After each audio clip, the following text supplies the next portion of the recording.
All right, so I'm kind of sick for this video, so it's gonna be low energy and probably I'm gonna be a little off and stuff, more than I usually am. So if you're not cool with me getting sick or you're afraid you're gonna catch a cold through the camera or something, just turn back now.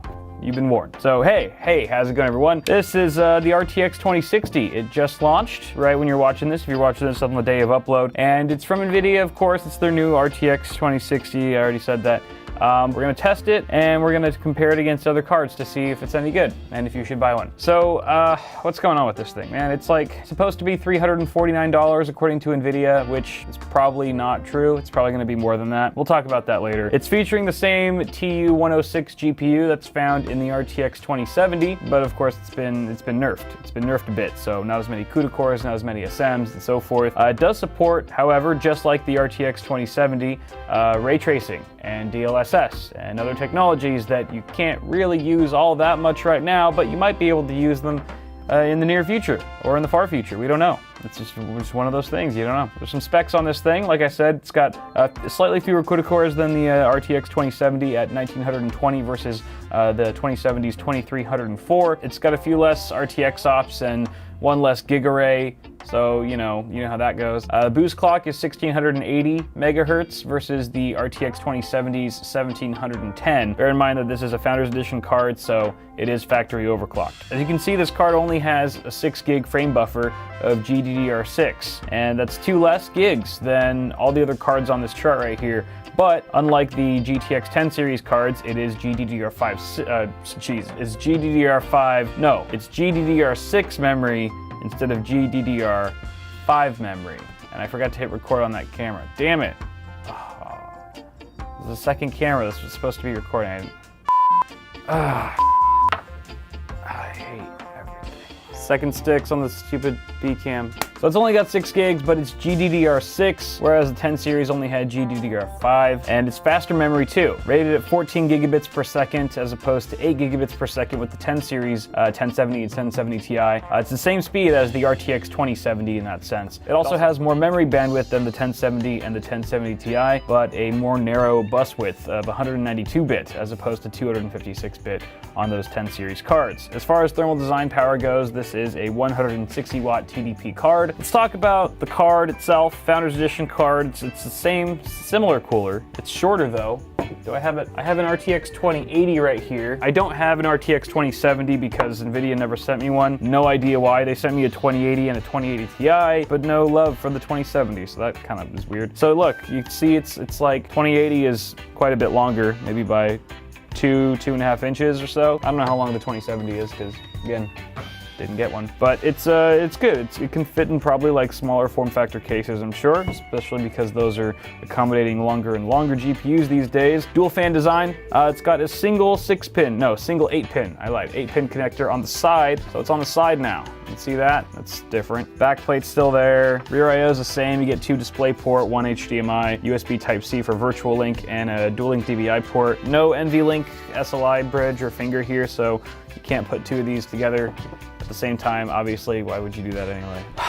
All right, so over it. I tested 5 different games, 1920 by 1080 and 2560 by 1440. I ran all the benchmarks for this card in my 9900K testbed. That CPU was overclocked to 5 gigahertz, 16 gigs of, I mean, you can read, right? I tested it against 2 different cards, including the Asus Cerberus GTX 1070 Ti and a Galax Sniper GTX 1070. I didn't test it against the GTX 1080 because, all these cards were run stock at their out-of-the-box frequencies, but bear in mind all 3 cards do come factory overclocked, so there's that. And let's just see how they did.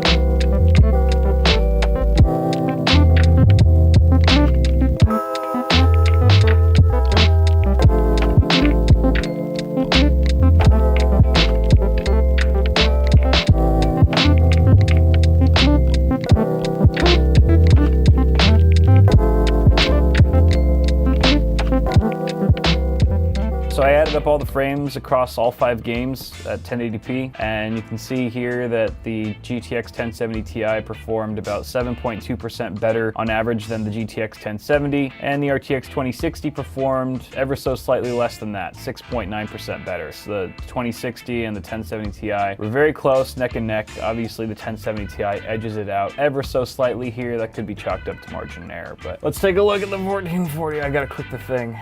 All right, so 10%. It's almost the same story here, except the RTX 2060 does a little bit better this time around at 1440p than the GTX 1070 Ti. But they're really close. I mean, they're so close, you know? It's like the performance is almost identical here. They're trading blows.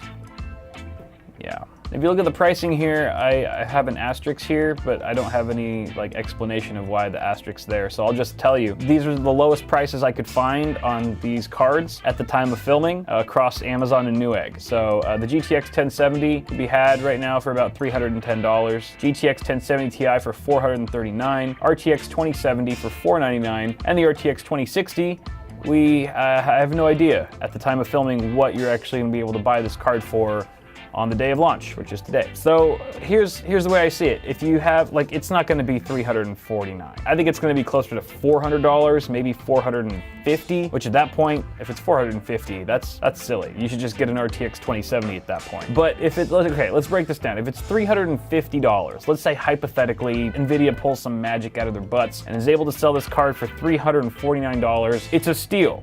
Buy it.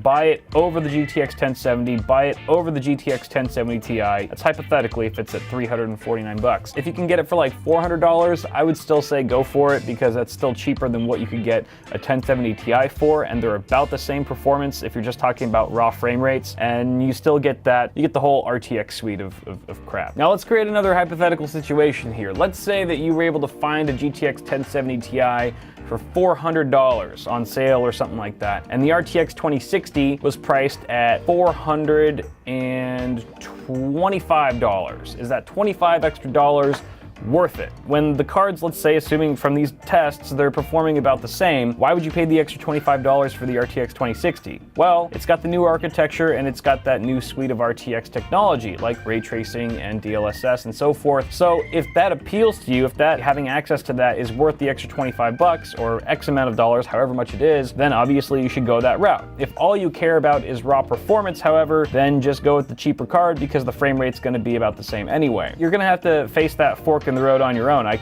can't make that decision for you. It's going to boil down to how interested you are in ray tracing and really the promise of it, because there's kind of two schools of thought right now. There's one that's like, you know, I'm going to invest in ray tracing now. I'm going to buy an RTX card even though there's like one supported game for it because when those other games finally roll out, I'll be able to play it immediately. I won't have to buy new hardware. I'll be good to go, right? And then there's the other school of thought that's like, nah, you know what? I'm not going to pay $1 more on a suite of technologies that isn't ready yet. I'm going to wait for that stuff, for those games to roll out that I really want to play that support ray tracing. I'm going to wait for it to get here before I spend any money on hardware that's required to run it. So, you know, whichever one you fall into, it's up to you. But if you're just looking at raw performance, this is a good card. And also a good card depends on the price, right? Depends on what it's being sold for. So as far as just raw performance, it stays competitive with the GTX 1070 Ti. And, you know, I'm sure in some cases, under certain conditions, it can probably even catch a GTX 1080, but for the most part, I think 1070 Ti performance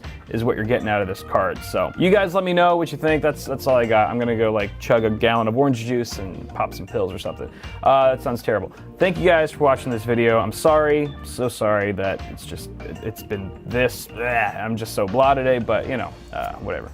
Thank you guys for watching. Toss a like on the video if you enjoyed it. Get subscribed for more tech stuff coming at you really soon, and I'll catch you guys in the next video.